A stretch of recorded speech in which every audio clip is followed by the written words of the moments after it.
नाज़रीन, रुपया पैसा में आपको खुशामदीद कहते हैं। मैं हूं अली नासिर।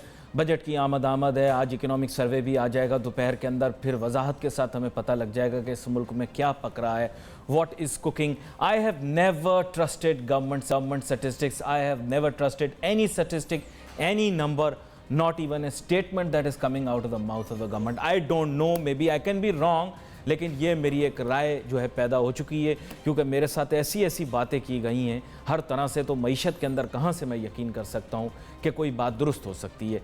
मे भी ये बात आपको गलत लगे, बुरी लगे मेरी, लेकिन मैं इस फैक्टर पे ये कह सकता हूँ कि स्टैटिस्टिक्स जो आते हैं दे आर डाउटफुल, और मैं उनके बारे में फुली तौर पर जो हूँ मुतमईन नहीं होता। इसीलिए मैंने कोशिश की है कि आज दो फाजिल मेहमानों को अपने पास मदऊ करें और उनसे एक एस्पेक्ट इंडस्ट्री का लें, और दूसरा जो है वो हमारी पॉलिसी मेकिंग के मुतालिक होना चाहिए कि हमारी इंडस्ट्री क्या सोचती है, हमारे पॉलिसी मेकर्स क्या सोचते हैं, उनकी थिंकिंग क्या है। इसके दरमियान जो है एक बहुत बड़ी खलीज है, there is an huge island जिसे मैं कहता हूँ, जेट एग्जिस्ट एट सी, और उसके दरमियान भी एक बहुत बड़ा गल्फ़ है जो कि लैंड और आइलैंड को सेपरेट करता है, जिसकी वजह से हमारे तिजारती और सनतकारी शख्सियात और उनकी राय जो है वो पॉलिसी मेकर से फ़र्क होती है। मेरे साथ बहुत ही अहम मेहमान आज शामिल गुफ्तगू होंगे, जनाब निसार साहब, साबिक सदर KCCI, और मैं इनको एनालिस्ट भी कहता हूँ, तजियाकार भी कहता हूँ, क्योंकि मईशत के ऊपर बड़ी गहरी निगाह रखते हैं और बहुत सारी इस्तिलाहात को समझते भी हैं और उनकी वजाहत भी कर सकते हैं। और इस मुल्क के मारूफ मईशतदान जनाब आबिद सुलेरी साहब, जो कि एग्जीक्यूटिव डायरेक्टर भी हैं SDPI के। आपको भी वेलकम करता हूँ शो में आबिद साहब। गुफ्तगू का आगाज़ आबिद सुलेरी साहब आपसे करते हैं। आबिद साहब, मेरे जहन में जो बात है वो ये है कि हमारे मुल्क के अंदर बजट जब बन रहा होता है तो पॉलिसी मेकर्स माजरत के साथ शायद इतना इल्म नहीं रखते मेरे ख्याल से, ना ही अंग्रेज़ी के ऊपर और उर्दू के ऊपर इतनी गिरफ्त रखते हैं कि वो लोग बजट डॉक्यूमेंट, फाइनेंस बिल या किसी भी और चीज़ को समझ सकें। क्या आप मेरी राय से इत्तिफाक करते हैं या इख्तलाफ करते हैं? ये डिपेंड करता है कि पॉलिसी मेकर की डेफिनेशन आप पार्लियामेंटेरियंस के हवाले से ले रहे हैं या ब्यूरोक्रेट्स, टेक्नोक्रेट्स के हवाले से ले रहे हैं। तो अगर तो पॉलिसी मेकर जो हैं वो पार्लियामेंटेरियंस हैं तो आप यकीनन ठीक कह रहे हैं। अगर पॉलिसी मेकर से आपकी मुराद जो है वो ब्यूरोक्रेट्स है, मिनिस्ट्री ऑफ फाइनेंस के जो लोग हैं, तो फिर थोड़ा सा मैं इख्तलाफ करूँगा, क्योंकि फिर डेफिनेटली उनके पास नॉलेज होती है और वो जो भी नंबर जिस तरीके से भी उसको वो सेट करना चाह रहे होते हैं, वो नॉलेज के बगैर तो सेट नहीं हो सकते हैं। तो उनके पास अच्छी खासी स्किल्स और नॉलेज मौजूद होती हैं। मेरे ख्याल बड़े एहसन तरीके से आपने तफरीक कर दी, और आपकी मुस्कुराहट बता भी रही है कि आपने समझ लिया कि मैंने कहाँ खेला था, आपने कहाँ खेल दिया उसको। अच्छा, यहाँ पर मैं चाहूँगा कि थोड़ा सा इस चीज़ की वजाहत कीजिएगा कि जो पेचीदगियाँ हैं इसके मुतालिक अगर ब्यूरोक्रेट्स डिसीजंस ले रहे हैं, to be very frank, bureaucrats are not directly answerable to the people. That means कि उनकी जो पॉलिसी मेकिंग होगी वो अपने पर्सपेक्टिव से कर रहे होंगे। तो जो लोग पब्लिक रिप्रेजेंटेटिव्स पार्लियामेंट में बैठे हैं उनकी राय को शायद रिफ्लेक्ट करें या शायद ना करें, इसके बारे में क्या कहेंगे? हाँ, यकीनी तौर पे मेरा नहीं ख्याल कि पिछले अगर कोई 20-25 बजट जिनको मैं देख रहा हूँ या उससे भी ज़्यादा, कि जो हमारी पार्लियामेंट है उसकी या पार्लियामेंटेरियंस की राय एज सच बजट में आती है, बल्कि बजट के बाद जो बहस होती है उसमें भी उस तरह से नहीं आ पा रही होती है। बहुत कम लोगों को बोलने का टाइम मिलता है, जो मिलता भी है तो वो पॉलिटिकल गेम स्कोरिंग चल रही होती है। ट्रायरी बेंचेस ऑब्वियसली उसको डिफेंड करते हैं, अपोजिशन ने हर हालत में उस पर क्रिटिक करनी होती है, और जिसके पास सदी अक्सरियत हो वो बजट मंजूर भी हो जाता है। जो बजट मेकिंग प्रोसेस है वो बेसिकली स्टार्ट होता है, आपका रिवर्स इंजीनियरिंग होती है। डिसाइड कर लिया जाता है कि जो फिस्कल डेफिसिट है, गैप, जो आमदनी और अखराजात, वो कितना रखना है।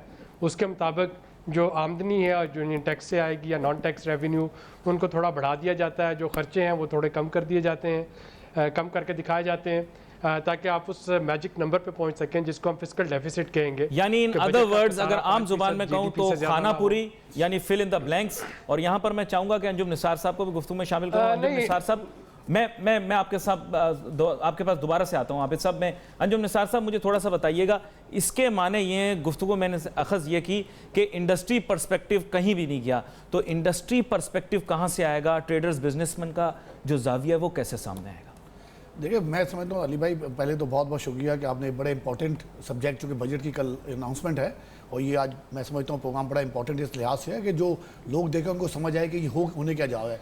इंडस्ट्री की जहाँ तक आपने बात की है, मैं समझता हूँ एक बड़ी ज़्यादती है, जुल्म है कि जो सेक्टर प्रोडक्टिव सेक्टर जो मतलब चाहे एम्प्लॉयमेंट जनरेट करे, टैक्स रेवेन्यू दे, गवर्नमेंट की किटी भरे, और वो ही पेनलाइज हुआ। आपने देखा पिछले दिनों खास तौर से कराची जो हम कहते हैं, कहने के तो हम कहते हैं इकनॉमिक हब है, खाली गैस एक छोटे इशू जैसे जो बिटवीन के इलेक्ट्रिक और सुई सदन गैस के दरमियान था, उसकी वजह से इंडस्ट्रियल सेक्टर को कोई 37 बिलियन रुपीस का लॉस पहुंचा।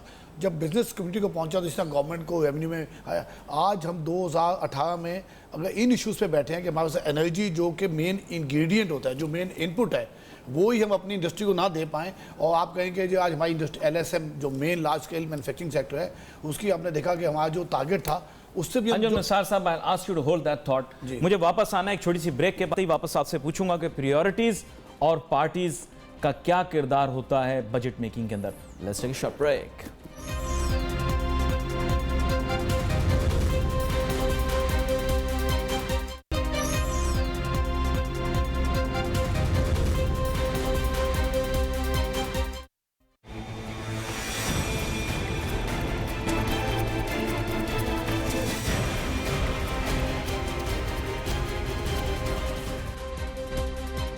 नाज़रीन वेलकम बैक। गुफ्तगू कर रहे हैं हम बजट के मुतालिक, और मैं ये जानना चाह रहा हूँ कि जनाब इंडस्ट्री पर्सपेक्टिव क्यों नहीं आता। जनाब अंजुम निसार साहब, साबिक सदर KCCI, हमें ब्रेक पे जाने से पहले बता रहे थे कि इंडस्ट्री पर्सपेक्टिव जब आप लेंगे नहीं तो बजट पर कैसे बनाएंगे। जी अंजुम निसार साहब, अपनी बात को जारी रखें। जी, तो अली भाई मैं ये कह रहा था कि सबसे ज़्यादा प्रायोरिटी गवर्नमेंट की जो टॉप प्रायोरिटी होनी चाहिए वो इंडस्ट्री की बहाली इसमें, और एक्सपोर्ट कल्चर। जब तक आप मुल्क में एक्सपोर्ट कल्चर क्रिएट नहीं करेंगे, बजाय आज से 4-5 साल पहले जब गवर्नमेंट ने ये टेक ओवर किया था लास्ट गवर्नमेंट से, तो हम एक्सपोर्ट तकरीबन $25 अरब के करीब थी। ये बजाय हम एक्सपोर्ट 25 से कोई 35-40 के तक चले, 40 नहीं कहते चूँकि तो कोई हालात ही नहीं है कि 40 तक हम सोचे भी, जो कि बहुत बड़ी बदकिस्मती है इस खत्ते के अंदर, इतना पीछे रह गए पर पर्सन कैपिटल एक्सपोर्ट के हवाले से। तो 25 से हम 30-35 जाते हैं, उसके बजाय हम 22 तक पहुँच गए। तो ये कितने शर्म का मकाम है कि 22 करोड़ की आबादी का मुल्क, इतना बड़ा मुल्क, और हमारे पास एक्सपोर्ट चूँकि कल्चर क्रिएट ही नहीं किया, गवर्नमेंट की प्रायोरिटी ही नहीं हुई। अभी भी आप देखें जो इकोनॉमिक सर्वे आज आया, जो अभी इब्तदाई जो न्यूज़ आ रही है, जो मैंने तो रास्ते में था, तो जो मैं सुन रहा था, देख रहा था, सवाए एग्रीकल्चर सेक्टर और सर्विसेज सेक्टर के कोई भी टारगेट हम अचीव नहीं कर सके, चाहे वो large scale industrial large scale manufacturing sector हो, स्मॉल स्केल मैन्युफैक्चरिंग सेक्टर हो, आपके कोई टारगेट हो, चाहे आप जब अचीव नहीं कर पाएंगे तो आप कैसे मुल्क को चलाएंगे। तो ये बहुत बड़ी बदकिस्मती है, और हमें समझ नहीं आती कि गवर्नमेंट की ये प्रायोरिटी नंबर 1 क्यों नहीं है। लार्ज स्केल मैन्युफैक्चरिंग सेक्टर जिसका कंट्रीब्यूशन 18% GDP में है, आज हमने 1.2 अचीव किया है। एक ज़माने में हम 14% ग्रोथ ले हुए थे। अब जबकि एनर्जी के मसाइल काफ़ी हद तक बेहतर हो गए हैं, तो क्या वजूहत है कि गवर्नमेंट इस सेक्टर को प्रायोरिटी बेस पे जो जनरेशन एम्प्लॉयमेंट रेवेन्यू जनरेट करके गवर्नमेंट को दे रहा है किटी के अंदर, वो सबसे मैं समझता हूँ लो प्रायोरिटी पे है। ये आपने प्रायोरिटीज़ की बात की, यहाँ पर मैं चाहूँगा आबिद सुलहरी साहब आपसे मैं जानूँ, बुनियादी तौर पर जब हुकूमत जो है वो बजट बना रही होती है तो फिर इनकी प्रायोरिटी किस तरह से सेट की जाती है?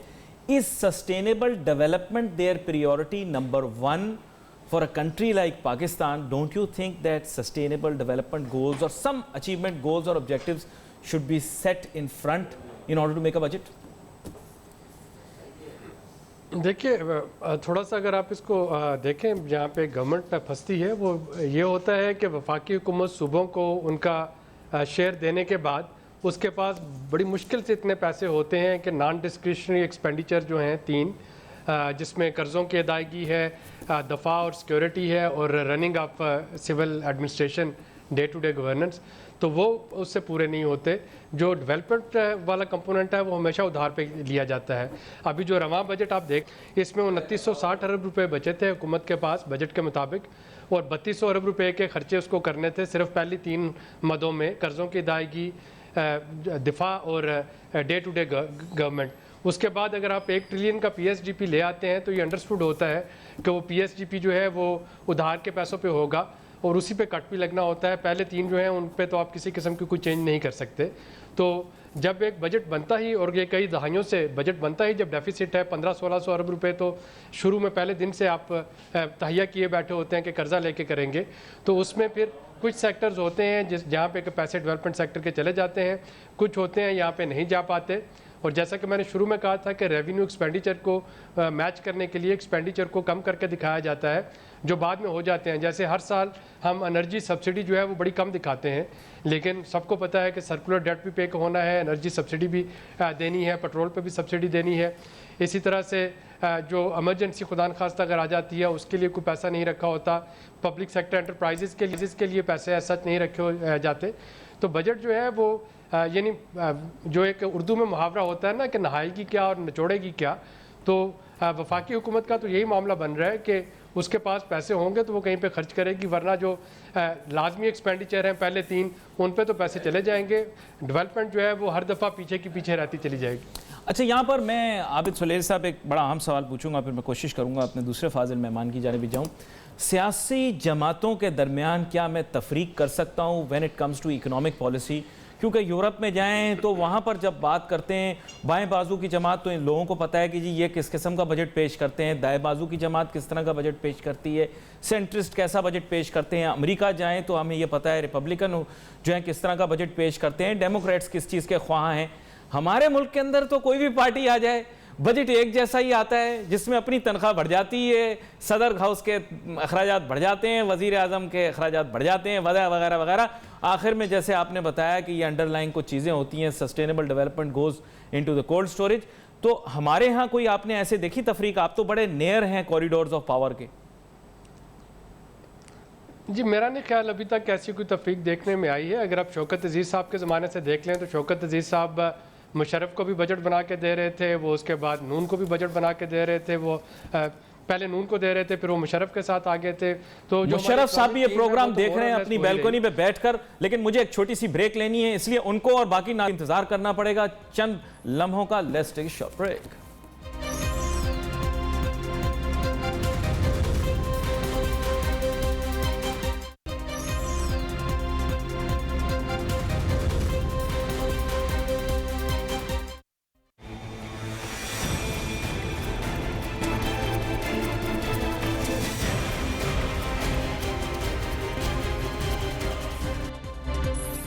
नाज़रीन, वेलकम बैक आफ्टर ब्रेक। गुफ्तगू हमारी जारी है। बात हम यही कर रहे थे जनाब ब्रेक पर जाने से पहले कि क्या सियासी जमातों के दरमियान पॉलिसी के ऊपर कोई तफरीक की जा सकती है। यहाँ पर मुख्तलिफ सियासी जमातें अपना एक नज़रिया पेश करती हैं और हम सिर्फ शख्सियत की बुनियाद के ऊपर सियासत कर रहे हैं। कोई नज़रिया मौजूद नहीं है। जहाँ तक कि मईशत का ताल्लुक है, सियासी नज़रियों के बारे में मैं कुछ कह नहीं सकता, मेरी डोमेन नहीं है।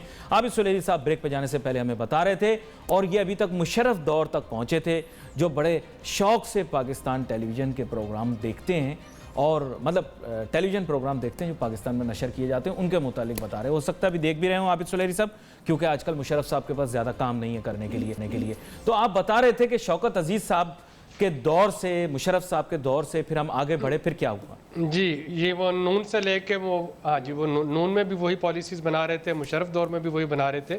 लेकिन जो इस वक्त के अगर हम 2018 की बात करें तो I think that's very crucial year, और वो इसलिए कि अभी वज़ीर आज़म ने जो अपना इक़्तिसादी पैकेज अनाउंस किया है, टैक्स एमनेस्टी का, टैक्सेशन के स्लैब्स को लोअर करने का, प्रॉपर्टी टैक्स पे एक उन्होंने फार्मूला दिया है, अपोजिशन ने उसकी मुखालफत की है। ये सारी चीज़ें कल बजट का हिस्सा होंगी। और चले, let me ask you a very straight question, since you are a policy, since you are a very very senior I can say policy thinker, मुझे ये बताएं, would you favor something like demonetization for Pakistan, or would you favor amnesty scheme that allows people who are tax thieves to bring back their money to this country? What do you say? जी, morally speaking, चूँकि मैं salaried class से ताल्लुक़ रखता हूँ, compulsive tax payer हूँ, तो कोई भी टैक्स एमनेस्टी है मैं उसके खिलाफ हूँ, चूँकि मैं तो अपना टैक्स बाकायदा दे रहा हूँ। लेकिन as a financial tool tax amnesty दुनिया में इस्तेमाल होती है। जो मैं अपना पॉइंट कहना चाह रहा था वो ये था कि इस वक्त अपोजिशन, आप अज्यूम करें कि इलेक्शन के बाद अगर अपोजिशन हुकूमत बनाती है तो पहला काम उनको ये करना होगा, उनको बजट पेश करना होगा, और ये बहुत इंपॉर्टेंट हो जाएगा सियासी जमातों के लिए।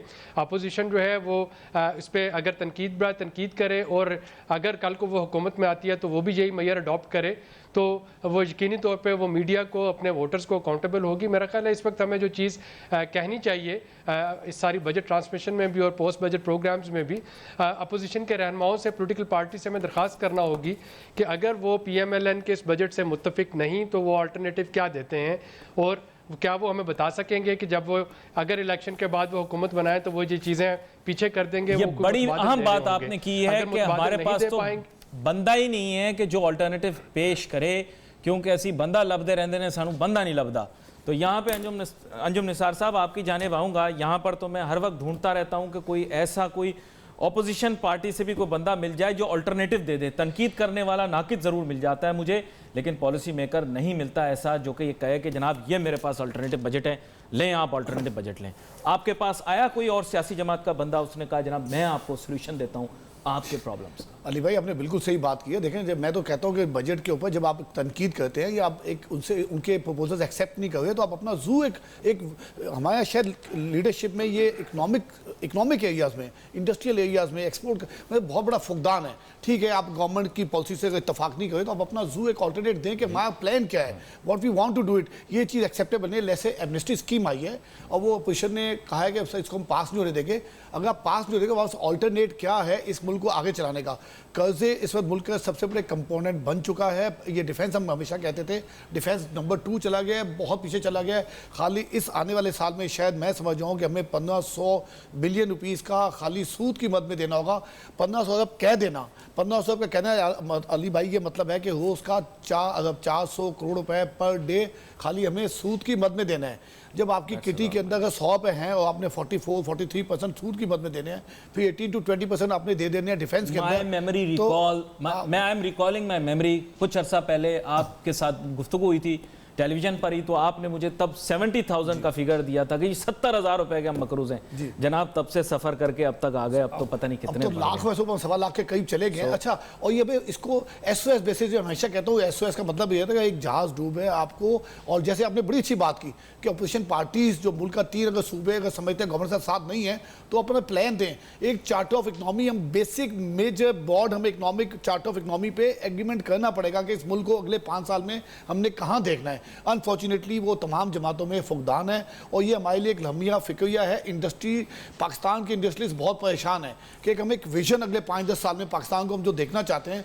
हमें ये खौफ है कि शायद वहाँ ना पहुँच सके जो प्राइवेट सेक्टर पहुँचा सकता है। मैंने एक यॉर्कर बॉल कराई थी जनाब आबिद सुलेरी साहब को, उन्होंने बड़े आराम से जो है वो उसको या तो खेल दिया या क्या किया, उन्होंने डीमोनेटाइजेशन के ऊपर अपना बयान नहीं दिया।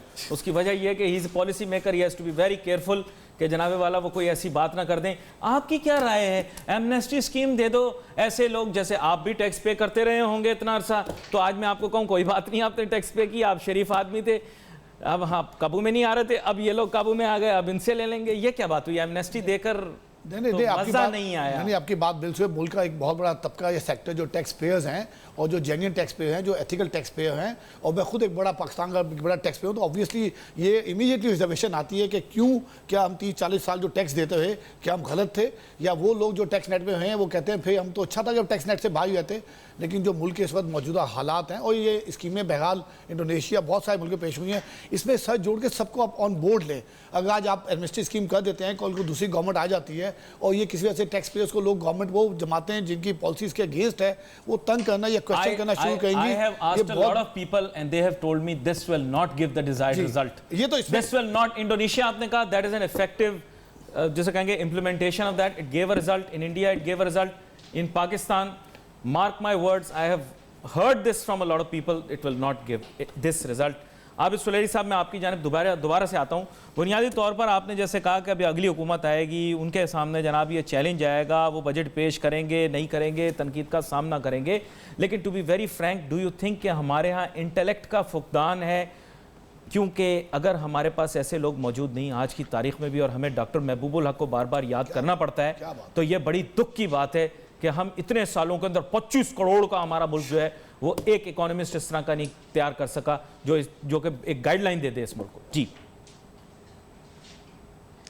देखिए, असल मसला ये है कि जो इक़्तिसादी इश्यूज़ हैं, जब उन पे सियासत शुरू हो जाए तो फिर इंटेलेक्ट वहाँ पे नाकाम हो जाती है। आपको याद होगा पीपल्स पार्टी हुकूमत ने भी प्राइवेटाइजेशन करने की कोशिश की, उस वक्त PMLN ने और PTI ने नहीं होने दी। उसके बाद अब इस हुकूमत ने प्राइवेटाइजेशन करने की कोशिश की, आप पीपल्स पार्टी और PTI उसके आड़े आ गए। कल को कोर पार्टी अगर हुकूमत में आएगी तो उसकी अपोजिशन उसको काम नहीं करने देगी। तो जब तक आप इन इशूज़ पे सियासत करते रहेंगे तब तक इंटेलेक्चुअल आबिद साहब मेरे पास चंद नमात है, इवन आई एम कंफ्यूज। जब मैं PTI से पूछता हूं तो वो कहते हैं our alternative is Asad Umar because he is been a corporate leader, और आवर ऑल्टरनेटिव प्रीवियसली वो तो उनका PM भी बनना चाहता था, जहांगीर तरीन, तो he was also an industrialist. I am run out of time, I would have asked you this questions, लेकिन अनफॉर्चुनेटली असद उमर साहब भी शायद मेरी बात का बुरा मान जाएं। Sir, corporate leader becomes a finance minister, is this something जो कि ठप्पा लगा हुआ है? खैर, I am out of time. Again आप दोनों मेहमानों का बहुत बहुत शुक्रिया कि आप शो पर हमारे साथ शामिल हुए। बड़ी मेरे ख्याल जिसे कह सकते खेज गुफ्तगू रही। आने वाले दिनों के अंदर कोशिश करेंगे कि बजट को हम स्टडी भी करते रहें। कल हम कोशिश करेंगे कि भरपूर अंदाज के अंदर बजट ट्रांसमिशन आपके सामने पेश करें। We wait for your messages on Facebook and other social media. यहाँ पे अली नासिर को और हमारी टीम को इजाज़त दीजिए। अल्लाह हाफिज़।